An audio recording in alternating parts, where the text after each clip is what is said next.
The shadowless monk Yu Xinfeng, his niece, and the 7 stars entered the city? Yes. It was confirmed that they all came in last night. Hong Yeshan, the chief inspector of Hao clan, became serious as he listened to the report. Did you find out why they came to Chengdu? Sorry, I haven't been able to check it out due to lack of time. But I have identified an unusual trend. What is that? As soon as the 7 stars entered Chengdu, they had a clash with a particular man. Who? It's Piao Wu. Really? Hong Yeshan expressed curiosity. Recently, the Hao clan's biggest interest has been Piao Wu. Although they had no direct contact with him for fear of conflict, his whereabouts were constantly being investigated. After making direct contact with Piao Wu, Hong Yeshan was shocked. It was not simply because Piao Wu's martial arts were strong or intimidating. It was because someone like Piao Wu appeared so suddenly as if he had fallen from the sky. No matter how powerful he is, it was close to impossible for a person with skill and competence like a Piao Wu to pop out without any background. Jianghu's martial arts have developed over the past several hundred years. For that reason, no matter how excellent and talented the person, it was impossible to sincerely learn martial arts without the proper guidance of a teacher. In fact, the warriors who stood out in the current Jianghu, without exception, have a strong sect as their background. So it was no wonder they were strong. But Piao Wu was different. His school or sect of origin were unclear. Still, the martial arts he practiced were terribly strong. It was something that Hong Yeshan could not understand with his common sense. So Hong Yeshan did not leave the city, and remained in charge of Piao Wu's background investigation. In addition, it was necessary to reinforce the organization of the Chengdu branch, which was a mess due to the vacancy of the former branch manager. There are many things to do here and there, but this time, the shadowless monk, her niece, and even the 7 stars entered Chengdu. Moreover, the 7 stars even collided with Piao Wu. The result? It is said that Oqiang Wu, the Iron Dwarf, was greatly humiliated. I knew it, it's not that he was weak. That person was just terribly strong. Hong Yeshan laughed. The fact that he was not alone was so refreshing. The Hao clan had strict control over information about Piao Wu. Since it is impossible to shut everyone's mouth, information about him will gradually become known to the world, but outside of Sichuan, Piao Wu was close to obscurity. That's why this incident happened. After a while, he asked his subordinate, but why did the 7 stars come to Chengdu? It's a completely different area from their usual activities. I know that they don't have a connection here. We haven't figured out why yet. Find out as much as you can. Alright, the subordinate left after answering. Hong Yeshan, who was left alone, murmured. The winds and waves are constant in Sichuan. He didn't feel good about it. The damp air, just before the torrential rain, seemed to cover his body. Whenever he felt like this, something bad would happen. Tang Sochu got up early in the morning and put firewood in the furnace. Whether the craftsman was working or taking a break, the fire had to be maintained at all times. When the fire of the brazier goes out, it means that the life of the workshop will end soon. Tang Sochu stared blankly at the flames of the brazier burning again. Having his own studio like this and having an environment where he can work to his heart's content sometimes felt like a dream. Something unimaginable just a few months ago has happened.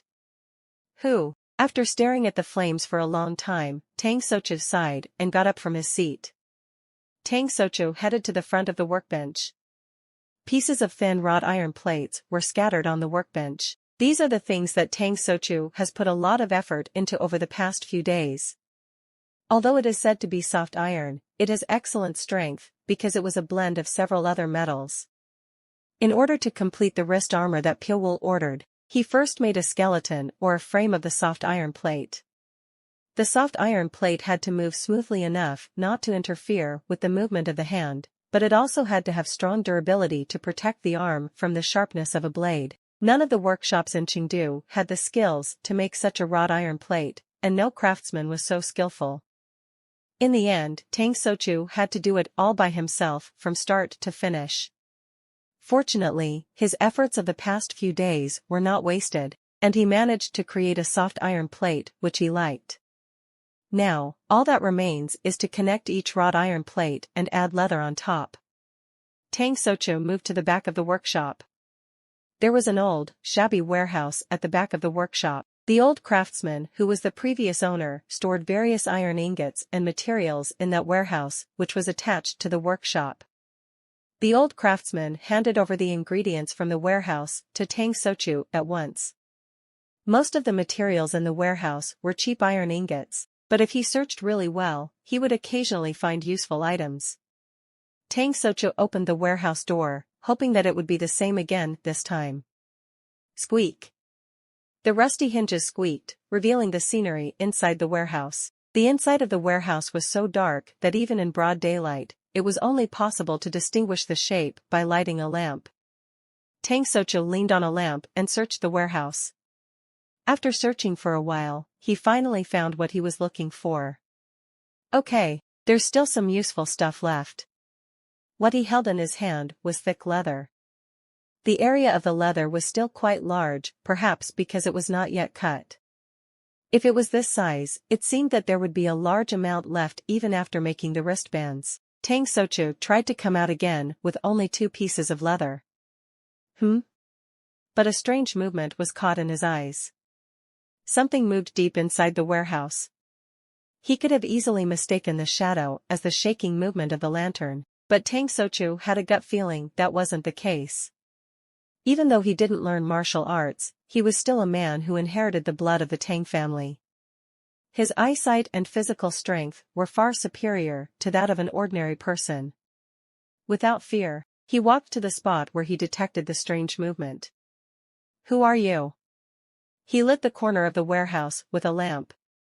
Then he saw someone crouching in the corner of the warehouse. He was a boy who looked only about 6 years old. He looked just like a kitten, curled up. His face was covered in ashes and dust from how much he had suffered, and his bare body was revealed through his torn clothes. Tang Sochu frowned. Who are you? How did you get in here? Despite the question from Tang Sochu, the boy kept his mouth firmly shut and shrank even further. At the sight of an intruder with a lot of blades, Tang Sochu had a dumbfounded expression on his face. Damn. What?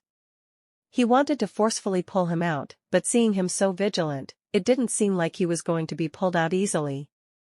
But he couldn't leave him alone like this. It would not be strange if the skinny and dry thing passed out at any moment. Tang Sochu looked at the boy for a moment, then sighed and went out of the warehouse. After a while, he returned and had a tray of food in his hand. I'm leaving this here, so eat it. After putting the tray in front of the boy, he went outside. Now it was the boy's choice whether to eat it or not. Tang Sochu shifted his attention away from the boy and returned to the workshop. He then immersed himself in the work of cutting the leather. Fortunately, the leather found in the warehouse was well tanned, so no special care is required. Tang Sochu treated the leather with a generous amount of special chemicals. The chemical made with the Tang family's recipe will make the leather soft and tough. It took quite a while for the chemical to be completely absorbed into the leather. Tang Sochu decided to make and use a silver thread to connect the wrought iron plates, leaving the leather alone. The work of making silver thread was rather more difficult than the work of making wrought iron plates. For that reason, special patience and special craftsmanship were required. Once the iron ingot was melted, a thick wire was created. The wire was heated again, twisted like a pretzel, and elongated. A special treatment was applied to the surface by repeating such an operation several times. Hoo! Tang Sochu wiped the sweat from his forehead and looked at the result. A thin yet long wire was completed. However, it was far from reaching Tang Sochu's goal. Tang Sochu intended to make the wire at least 3 times thinner. He was going to leave it like this for a day to make it hard, while the rest of the work would be done tomorrow. That was then. He had the feeling that someone was watching him secretly. When he turned around just in case, he saw someone running behind him from the back of the workshop. It was the boy hiding in the warehouse. Tang Chou did not dare to follow the boy. He himself had a hard time with people's persistent gaze, so he knew that not paying attention in this case would help. The next day, Tang Sochu returned to work after bringing food to the warehouse where the boy was hiding. While he was busy working, he felt a warm gaze. A boy hiding in the warehouse is secretly watching him. Tang Sochu continued the work without paying any attention to the boy. The tedious work of twisting the wire dozens of times like a pretzel and heating it up again continued throughout the day. Finally, as the sun went down, a thread of his desired strength and thickness was created. A thread with a thickness of only 3 or 4 hairs was rolled up and placed on the workbench. It is thin enough to be indistinguishable with the naked eye, but has excellent strength and elasticity. It was a piece that could not break easily. Tang Sochu smiled with satisfaction.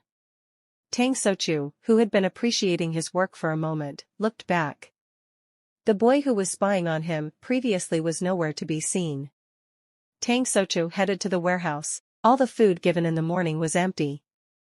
After collecting the bowls, Tang Sochu went into a small room next to the workshop. After a simple dinner, he fell asleep. A rattling sound was heard outside. It looked like someone was rummaging through the kitchen. Tang Sochu smiled and fell asleep. When he woke up in the morning, Tang Sochu could not hide his absurd expression. It was because the boy who had been hiding in the warehouse right next to him was sleeping curled up. He was a boy who looked much younger than he thought. His hands and feet were swollen and his clothes were all torn, proving that the boy was in bad shape. Luckily, he had eaten food for the past 2 days, so he gained some weight on his skinny skin. Even so, he barely managed to escape the crisis of starvation. Tang Sochu looked at the boy for a moment and then came out. After making a simple breakfast, he put leftovers in the boy's sleeping room. Now he had to finish the clasps. He sat on the workbench and connected the wrought iron plates one by one with the thread. It was a job that required finesse. After tedious work without blinking an eye, he finally connected all the wrought iron plates. The work was done by overlaying the leather on the completed frame. After nearly half a day of work, he finally got a pair of wrist armor. On the surface, it was just an ordinary tossie with a layer of leather.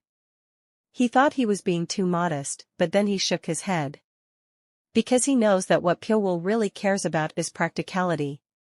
Tang Sochu wrapped the finished wrist armor with cloth and headed out. Before leaving the door, he said to the person inside of the house, "I'll be out for a while, so if you're hungry, go search the kitchen and eat." Of course, there was no answer.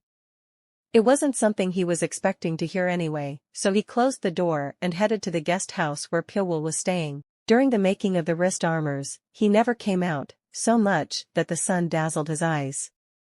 It's been a while since he has been outside, but the streets of Chengdu haven't changed at all. On the contrary, it seemed that there were more people visiting than before. Tang Sochu looked at the people with curiosity. Then he heard the voices of people passing by. "You still haven't found him? I'm sure he entered Chengdu, but I can't find his whereabouts after that." "Heh. That's quite annoying. So, how about submitting a request to the Hao clan? They would be able to find him easily." "Did you forget the terms the client gave us? They told us to do the job secretly. I can't trust the Hao clan guys, because they're so sly." Those who were talking were a bewitching woman with raised eyebrows and a warrior with a sword like a bamboo around his waist. They continued to talk without being aware that Tang Sochu was nearby. Tang Sochu paid them no attention. This is because he knows well that useless curiosity in Jianghu could only hasten his demise. He walked diligently and arrived at the guest house where Pyowool was staying. "Brother." Pyowool was sitting in the window seat on the first floor of the guest house. Pyowool, who was drinking tea alone, looked at him. Tang Sochu sat down across from him and put down the wrist armor wrapped in cloth. "I finished it,"